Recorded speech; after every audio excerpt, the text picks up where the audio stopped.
Comment trouver des clients avec l'email marketing, c'est ce qu'on va voir ensemble dans cette vidéo. Tu as peut-être déjà entendu des marketeurs vanter les mérites de l'email marketing.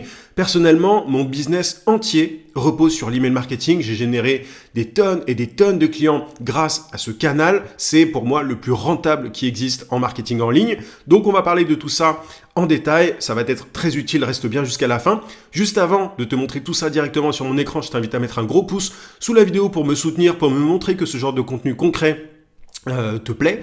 Abonne-toi également à la chaîne si ce n'est pas déjà fait. J'ai des centaines de vidéos sur la vente, le marketing, l'entrepreneuriat de manière générale, donc ça risque de t'intéresser. Active la cloche de notification aussi pour ne pas rater mes prochains contenus. Et dernière chose, une fois que tu auras regardé cette vidéo, si tu veux aller encore plus loin, j'ai ce que j'appelle des emails secrets, en parlant d'email marketing. Clique sur le lien en description pour t'inscrire. Tu peux aussi cliquer sur le i. Et en t'inscrivant, c'est très simple. Tu vas recevoir chaque matin à 9 h un email rempli de conseils, de méthodes, d'astuces pour développer ton business plus rapidement, ton business de service. C'est pour les coachs, consultants, formateurs, freelance. Bref, pour tous ceux qui vendent leurs services, pour les prestataires de services. Et mon meilleur contenu se trouve dans ces emails secrets. YouTube n'est que la partie visible de l'iceberg. Donc, si tu as envie d'accélérer ta croissance, si tu as envie de développer ton business plus rapidement, si tu fais partie des indépendants ambitieux, c'est vraiment là que ça se passe. Il y a plus de 15 000 indépendants qui sont déjà inscrits à l'heure actuelle, dont certains grands noms du marketing francophone. Donc, clique sur le lien en description ou sur le i. Ceci étant dit, pour commencer à parler d'email marketing, il faut parler de deux grandes approches. Quand on parle d'email marketing, il y en a deux, si tu veux, il y a deux grandes approches qui ressortent. Déjà, il y a ce qu'on appelle le cold emailing. Le cold emailing, c'est le fait d'aborder des inconnus pour leur vendre quelque chose par email. Tu vois, tu as un prospect à qui tu as envie de vendre tes services, tu vas lui envoyer un simple email. C'est ça le cold emailing. Cold parce qu'on s'adresse à du trafic froid, à des prospects froids, à des personnes qui n'ont jamais entendu parler de nous auparavant. Et ça marche très bien en B2B et en vente de services premium. C'est-à-dire que si tu t'adresses à des professionnels ou des entreprises, c'est parfait, le cold emailing, et c'est légal d'ailleurs, parce que c'est pas le cas, on y reviendra, mais c'est pas le cas quand tu es dans le B2C. Enfin bref, on va en reparler en détail, mais quand tu si tu veux envoyer des emails où tu proposes tes services directement à des gens, il faut que ce soit des professionnels ou des entreprises. Et c'est pertinent en vente de services premium parce que quand tu as un panier moyen très faible, tu vois, si tu vends des trucs à 100 balles par exemple, le volume d'emails que tu vas devoir envoyer sera énorme pour que tu sois rentable. Donc c'est pertinent le cold emailing vraiment quand on vend des prestations à au moins 1 000 €. En dessous, c'est vraiment une autre approche, donc attention à ça. Donc le cold emailing, c'est extrêmement connu. Moi, je forme et j'accompagne plein de personnes sur le cold emailing. C'est une super méthode d'acquisition client. Il faut juste bien s'y prendre, ne pas faire comme tout le monde et prospecter comme un sauvage. On va en parler en détail par la suite. Il y a de bonnes pratiques à respecter. Ensuite, l'autre grande approche en email marketing, c'est le fait d'avoir une newsletter. Une newsletter, c'est le fait, en fait, avoir une newsletter, c'est avoir des personnes qui se sont inscrites volontairement à ta liste email en échange, en général, d'une ressource gratuite. On va en reparler. Et quand tu as une newsletter, tu envoies des emails qui mêlent valeur, c'est ce que je mets là, et vente. C'est-à-dire que les gens se sont inscrits volontairement pour recevoir tes emails. Et derrière, tu envoies des emails avec des conseils, etc. Et de temps en temps, tu fais évidemment des appels à l'action parce que sinon, ça ne serait pas rentable. Ça marche en B2B, mais aussi en B2C. C'est-à-dire que si tu t'adresses par exemple à des, je dis n'importe quoi, mais des directeurs commerciaux, tu pourrais tout à fait avoir une newsletter pour ces directeurs commerciaux. Les gens s'inscrivent, ils reçoivent par exemple une checklist des bonnes pratiques, je dis n'importe quoi, des bonnes pratiques commerciales. Et derrière, ils reçoivent tes emails régulièrement. Mais ça s'adresse aussi, si tu es coach par exemple et que tu aides les gens à arrêter de fumer, c'est encore un exemple vraiment sorti comme ça, c'est tout à fait pertinent d'avoir une newsletter. C'est pour ça que je mets B2B et B2C à l'inverse du cold emailing qui est pertinent uniquement en B2B. Donc ça, c'était les premiers points que je voulais aborder. Maintenant, l'erreur courante, c'est d'inscrire de force des gens à sa newsletter. Je vois parfois des gens en B2B qui vont récupérer des emails sur LinkedIn et qui vont inscrire de force en fait des personnes à recevoir leur email quotidien ou hebdomadaire, etc. Il faut savoir que c'est illégal et complètement inefficace. Si les gens, si quelqu'un n'a pas demandé à recevoir tes emails quotidiens ou hebdomadaires, il va se désinscrire, il va te signaler en spam et la réputation de ton de ton nom de domaine va en prendre un coup, donc attention, il faut vraiment distinguer les deux. Là, le cold emailing, c'est vraiment le fait d'aborder des gens pour leur vendre directement quelque chose, et ça marche bien quand on s'y prend bien, et une newsletter, c'est une approche qui est plus long-termiste, si tu veux, où les gens doivent s'inscrire volontairement pour recevoir tes emails réguliers, et progressivement, certains vont passer à l'action. Mais ça ne sert vraiment à rien, c'est complètement illégal de forcer, enfin de mettre des gens dans ta liste de newsletters, si tu veux, parce que il faut le consentement des gens avant ça. C'est une grande distinction à faire et je vois pas mal d'erreurs, donc c'était important pour moi d'en parler. Ceci étant dit, une fois qu'on a dit ça, on va parler de chacune de ces deux méthodes en détail. La méthode en cold emailing. La première chose à faire, c'est de chercher des prospects. L'idée, c'est de chercher des prospects, par exemple, sur LinkedIn ou dans une base de données. Tu vois, parfois, si tu vises des avocats, par exemple, il y a des bases de données sur Internet avec plein de contacts publics. C'est des données qui sont publiques d'avocats. Bon, c'est un exemple concret.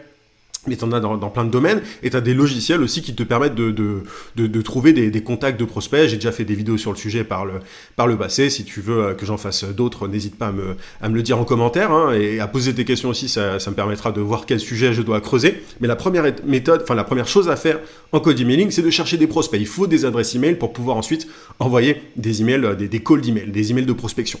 Une fois que tu as fait ça, il faut aborder ces prospects. Et alors, il faut faire attention parce qu'il y a beaucoup d'erreurs qui sont faites en cold emailing. Les caractéristiques d'un bon cold email, les voici. Un bon cold email est personnalisé. Il ne faut pas bombarder de façon automatisée. Enfin, il y a des façons de bien automatiser, de faire ça de façon intelligente, mais il faut savoir que tu auras beaucoup plus de réponses positives en personnalisant tes cold emails. Donc personnalise, fais en sorte que tes emails soient courts. Il faut que ton email aussi ne parle pas, il faut pas trop parler de soi. Il faut, tu vois, il y a pas mal de cold emails, d'emails de prospection dans lesquels les gens disent j'ai fait ceci, cela, je machin, je truc. Il faut plus de vous que de je. C'est ultra important de comprendre ça. Mais en avant aussi un élément de preuve sociale. Tu vois, tu peux pas juste balancer des promesses en l'air dans tes emails de prospection. Il faut aussi appuyer tout ça avec des choses tangibles, concrètes, des preuves que tu es en mesure d'aider la personne en face. Ne balance pas de lien directement dès ton premier email. Il faut d'abord chercher à établir un contact avec le prospect. Il faut lui poser une question, c'est ce que je mets là. Il faut poser une question sur le problème du prospect pour identifier si le prospect a le problème que tu peux régler. Et si c'est le cas, ensuite, dans l'email d'après, tu peux proposer un call ou proposer, bref, la suite de ton process. Mais attention à ne pas faire partie de tous ces spammers qui balancent un lien dès le premier email de prospection. J'ai d'autres vidéos sur le cold emailing si tu veux creuser ça sur ma chaîne. Il y en a où il y a même une vidéo où je montre exactement ce que tu peux envoyer à tes prospects. Et ce que je t'encourage à faire, évidemment, c'est de relancer tes prospects. En cold emailing, il faut faire un certain volume. Les gens ne vont pas te répondre tout de suite. C'est seulement une minorité de prospects qui vont te répondre tout de suite. Donc, je t'invite à relancer les gens jusqu'à 2-3 fois. Après, bon, t'es pas obligé, tu peux passer à quelqu'un d'autre. Surtout si tu n'es pas commercial professionnel, si tu veux, si tu es indépendant.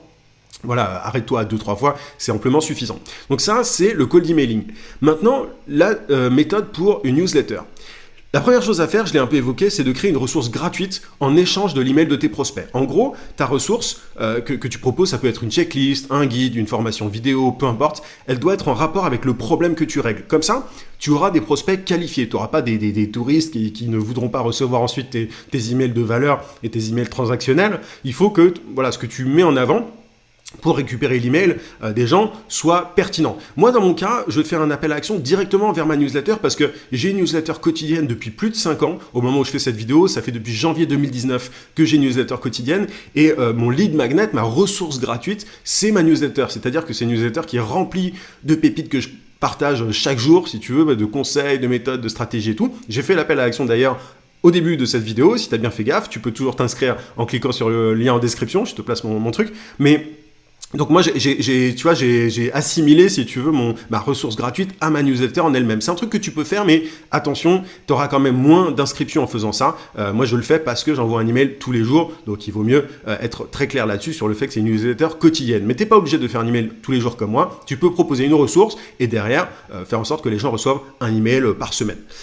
Crée du contenu sur le ou les réseaux où se trouve ta cible. Une fois que tu as créé ta ressource, il faut créer du contenu sur le ou les réseaux où se trouve ta cible. C'est-à-dire que moi, par exemple, je crée du contenu sur YouTube parce que ceux que je vise sont sur YouTube. Et il faut faire des appels à l'action, exactement comme ce que j'ai fait au début de cette vidéo pour que les gens s'inscrivent à ta newsletter. Et toi, tu peux publier sur LinkedIn, sur Instagram, peu importe où tu publies, il faut juste se trouver là où sont tes prospects.